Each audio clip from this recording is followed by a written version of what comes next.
para você entender como é que ele chegou no modelo atômico. Então, quais são as premissas importantes ali para Dalton? Aí vem uma vertente aqui da física. A física que se tinha na época, né, eram conhecimentos da cinemática, de Galileu, da mecânica de Newton, então da energia mecânica, das colisões, enfim, das forças, né, e da termologia. Era isso basicamente que se tinha nessa época aí do Dalton. Beleza. E aqui, ó, junto com ele, né?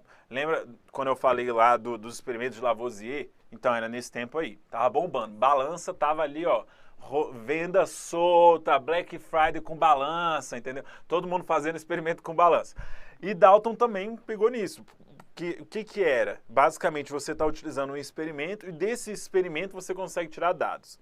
Bem, o que eram essas leis ponderais, né? Ponderal vem de peso, daqui a pouco a gente fala um pouco disso.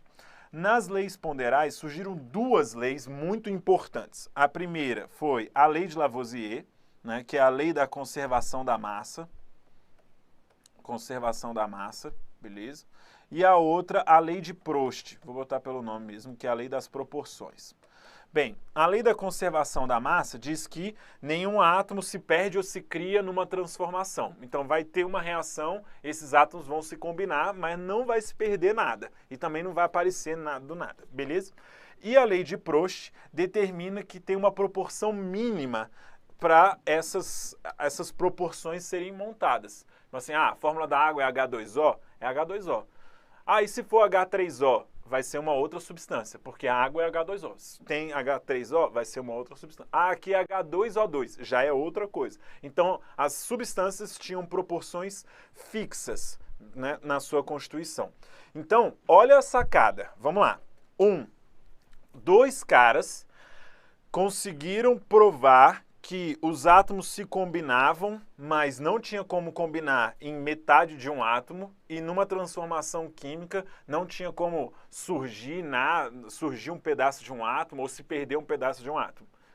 Fala, minha guerreira, meu guerreiro, tudo bem? Eu tô passando rapidinho aqui para falar o seguinte, tá? Se você acha que esse conteúdo aqui é relevante para você, não se esquece de deixar o like, de se inscrever no canal e compartilhar esse vídeo com os seus amigos, com quem você conhecer que acha que precisa também receber esse conteúdo. E, claro, isso só se realmente o conteúdo tá te ajudando, tá? Se o conteúdo não estiver legal, senta o dedo no dislike aí e eras isso. Valeu, segue a aula aí. Beleza? Você tem essa noção a partir de dados de balança, analisando as massas. Qual que é a lógica, então, que você vai construir? A partir dessas noções, então, é muito mais plausível de pensar. O átomo não se quebra, não se divide. Por quê? Porque a gente está analisando pelas proporções e está vendo que não se perde massa e está vendo que ele sempre vai se combinar em números inteiros em relação a uma outra substância. Então, a partir daí, sim, vem a ideia do modelo atômico de Dalton propor que o átomo nada mais é do que essas bolas de bilhar. Olha que bonito. Para você visualizar ela de novo. Essa é aí o átomo segundo Dalton. O que é que você está vendo? Vai, caracteriza essa bola de bilhar aí. Ela é esférica. Vamos lá. Por que esférico? Por que ele imagina? Né? Porque assim, ó, até então a premissa dele era isso aqui, né? Então, como que os átomos... Como é que os átomos vão se atrair a partir dessa mecânica?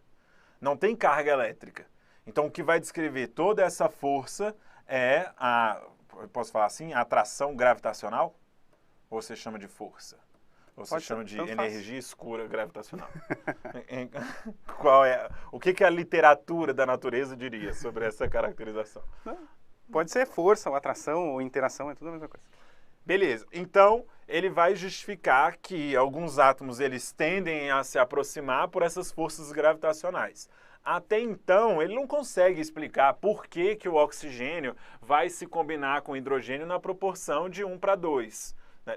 Ele só sabe que é assim, um passo de cada vez. Ele sabe que tá tudo bem, o já é um bom já passo. É um avanço. Já é um avanço. É claro que ele provavelmente tinha dessas indagações, assim como os outros. Né? Mas por que forma só CO2? Por que não tem o CO4, o CO20? Por que não tem isso? Mas é um passo de cada vez. Eles primeiro começaram a entender que as substâncias tinham proporções fixas. E a partir dessas proporções fixas tinha uma determinada propriedade. Por quê? Como que esses átomos estão aglomerados? A única coisa, o único embasamento que eles tinham era de noções elétricas, mas que nem tinha isso, né? Porque aqui a gente está falando aqui de 1808, então já tinha algumas premissas assim de como que os corpos se atraem, mas nada que eles soubessem em relação mesmo provado experimentalmente, né? Lembra que essa galera aqui era, olha, esquece tudo que vier de outras ideias, né? A gente vai falar aqui em relação ao que a gente consegue provar na bancada. Então, boa parte dessa ciência deles estava embasado no que conseguia se provar até então, a teoria da gravidade, da atração da gravidade, é isso, das massas. Você quer comprovar? Então, o átomo é o quê? Uma bolinha que se atraía com as outras gravitacionalmente. Isso. Deveria ser isso. Isso. Provavelmente eles poderiam justificar isso ou pensar nesse quesito de por que eles se aglomeram em relação a outras forças, mas nada que eles poderiam colocar isso. Ah, tem uma força elétrica, tem uma força... Não pode só chutar, entendeu?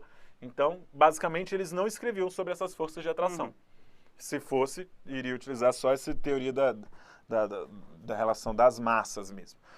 Bem, então, cada tipo de bolinha foi chamado de elemento químico. Beleza? Então, toda vez que eu falar de um tipo de átomo, eu quero que você determine isso como um elemento químico. Bem, como é que você vai caracterizar um tipo de átomo que é uma bolinha dessa? Pelo tamanho, né? Pela massa. Então, eles imaginavam que os átomos, eles têm massas, logo, têm tamanhos diferentes. E só isso. Porque lembra que o modelo atômico de Dalton não tem mais nada que é formado ali. Então, ele é esférico, ele é maciço e ele é indivisível. Vamos lá, por que ele é indivisível? Lembra que isso aqui é uma base experimental. Por que ele é? Qual que foi a ideia que ele tirou para chegar na conclusão de que o átomo era indivisível? Leis ponderais. O átomo não se perde, não se cria. Lei da conservação da massa e proporção mínima. Então não faz nem sentido ele ser divisível. Tipo, por que Exato. ele seria divisível? Não Porque tem se ele fosse divisível, eu iria colocar hidrogênio e oxigênio para reagir em qualquer proporção e ele iria sempre reagir. Só que não é assim. Para formar água, você tem uma quantidade, que a gente vai saber, reagente limitante, reagente excesso. Porque se não tivesse essa proporção mínima, coloquei metade de um átomo de carbono, ele vai reagir com 1/4 do átomo de hidrogênio e vai sempre se combinar. Então, foi a partir dessa análise, dessas leis ponderais, que ele concluiu, o átomo é indivisível. E aí vem o próprio nome de átomo, Isso. não divisível. Isso mesmo. Que vem lá, claro que não foi ele que inventou esse termo, vem lá da teoria atomística, né? Bem... Ele mesmo constrói a sua legenda, aqui está, né, os elementos aí que Dalton investigava. Tem até o desenho das bolinhas. Hein? Tem.